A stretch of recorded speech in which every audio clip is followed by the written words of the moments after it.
शिव पुराण के अनुसार माता पार्वती जी का जन्म एक ऐसे पौराणिक घटना के द्वारा हुआ था। माता पार्वती जी का जन्म राजा हिमावत और रानी मैनावती के घर में हुआ।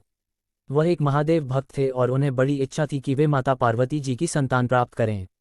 एक दिन राजा हिमावत और रानी मैनावती ने अपनी व्रतों और पूजाओं के साथ भगवान शिव की तपस्या शुरू की। उन्होंने शिव की कठोर तपस्या और पूजा के माध्यम से उनकी कृपा प्राप्त करने का निर्णय लिया।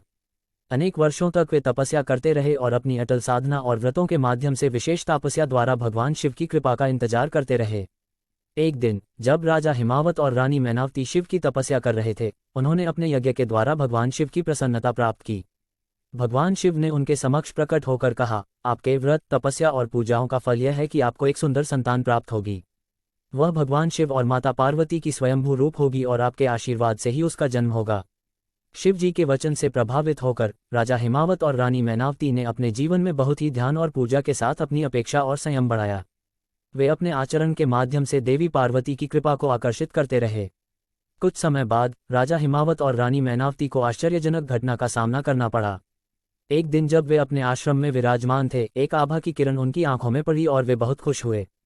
इस कीर्ति और आनंद के साथ उन्होंने एक सुंदर संतान को जन्म देते हुए देखा, जो पूर्णतः दिव्य और आकर्षक थी। वह बालिका माता पार्वती की स्वरूप में प्रकट हुई।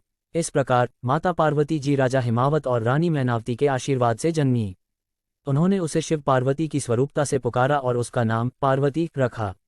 माता पार्वती जी बचपन से ही अत्यंत सुंदर, सामर्थ्यपूर्ण और सौंदर्यपूर्ण थीं। उनकी अद्भुत कोमलता, मधुर मुस्कान और शांत आदर्श व्यवहार से वे लोगों के दिलों को आकर्षित करती थीं।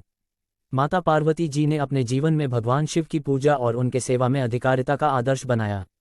उन्होंने तपस्या, संयम, ध्यान और भक्ति के माध्यम से अपने आप को पुनर्तः परिष्कृत किया और अपने माता पिता की सेवा करने के माध्यम से आदर्श बेटी के रूप में उदाहरण स्थापित किया। माता पार्वती जी ब्रह्मा, विष्णु, इंद्र, अग्नि, सूर्य, चंद्रमा, वायु और देवताओं के माध्यम से अपनी महिमा और शक्ति को प्रकट करती थीं। उन्होंने वंदनीय गुणों के साथ संपूर्ण विश्व को आवृत किया और सभी भक्तों को अपनी कृपा से आशीर्वादित किया। इस प्रकार माता पार्वती जी ने शिव परिवार की स्थापना की, जिसमें भगवान शिव उनके पति बने और उनकी संगठनकर्ता और साथी बनी। उनकी दिव्य भावनाओं और देवी शक्ति के